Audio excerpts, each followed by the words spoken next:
కానీ మీ విషయంలో సాయం చేసింది ఇదిగో ఈ అమ్మాయి కూడా.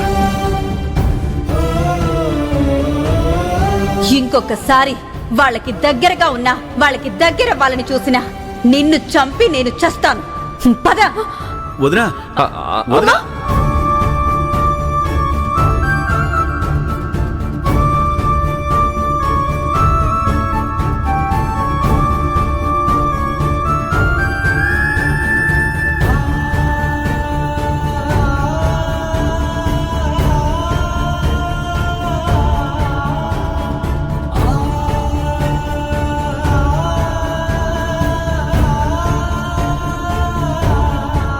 వేద,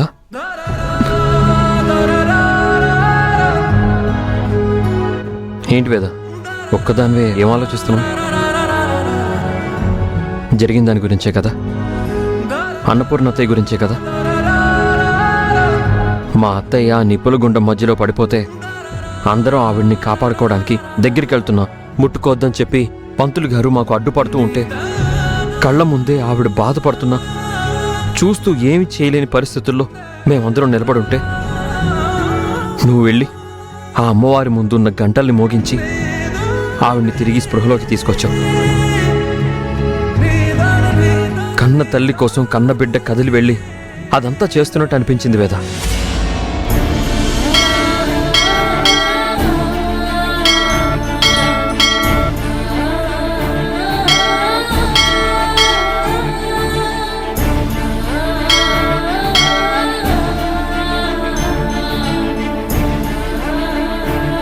తల్లి కోసం బిడ్డ పడే తపన నీ కళ్ళల్లో కనిపించింది వేద. ఆపు బావా,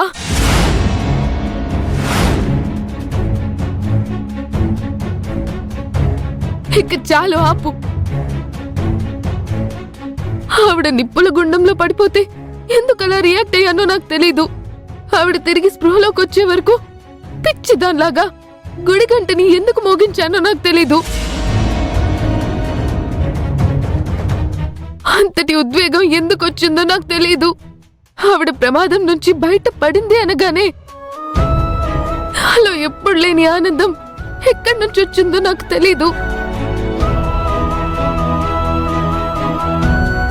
కానీ ప్లీజ్ బావా, దయచేసి ఇంకెప్పుడు ఆవిడ్ని నన్ను తల్లి కూతురు అన్నట్టు మాట్లాడద్దు బావా.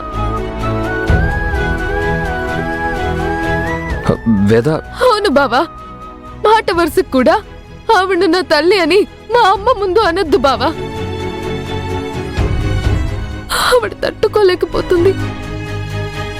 ఆ మాట మీలో ఎవరి నోటు నుంచి విన్నా ఎవరిని నిందించలేక తనలో తాను కుమిలిపోతూ ఎన్ని కన్నీళ్లు కారుస్తుందో నాకు తెలుసు బావా. మా అమ్మకు కానీ నాకు కానీ నేనంతా ఏ సహాయం చేయలేకపోయినా పర్లేదు బావా. కానీ అదే మాటను మాట్లాడి ఆవిడ్ని బాధ పెట్టొద్దు, ఆవిడతో కన్నీళ్లు పెట్టించొద్దు. ఈ లోకంలో అన్నీ నాకు ఎవరైనా మా అమ్మ తర్వాతే. నాకు సంబంధించినంత వరకు ఆ అన్నపూర్ణ మా నాన్నకు మొదటి భార్య, అంతే. నాకు మాత్రం అమ్మ కాదు, ఏమీ కాదు. ఇదే ఆఖరిసారి చెప్తున్నాను బావా, దయచేసి ఇంకెప్పుడు ఈ మాట మాట్లాడొద్దు. మాట వరుసకు కూడా ఆవిడ్ని మా అమ్మ అని అనొద్దు బావా, ప్లీజ్.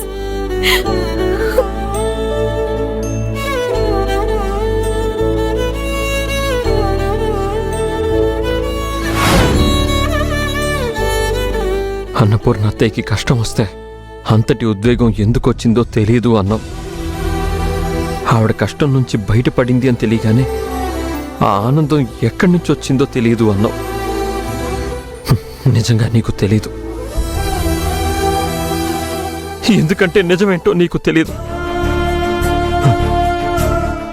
ఆవిడే నీ కన్న తల్లి అన్న నిజం నీకు తెలీదు. నీలో ప్రవహిస్తున్న ఆవిడ రక్తం తనని గుర్తుపట్టింది వేద. అందుకే ఆ ఉద్వేగం, అక్కడి నుంచే వచ్చింది ఆనందం. కన్న తల్లి అని తెలియక కన్న తల్లిని మాట వరసకు కూడా అమ్మ అనొద్దు అంటున్నావు. కానీ నిజం తెలిసే రోజు ఒకటి వస్తుంది వేద, వస్తుంది, రావాలి. నిజం నీకు తెలియాలి. అప్పుడు నాకు మనశ్శాంతి, మా అత్తయ్యకి న్యాయం జరిగినట్టు.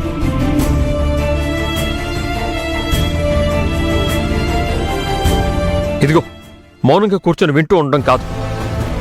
ఈ బాధ్యత నీదే. తల్లిని బిడ్డని కలపాల్సిన బాధ్యత నీదే, గుర్తుంచుకో.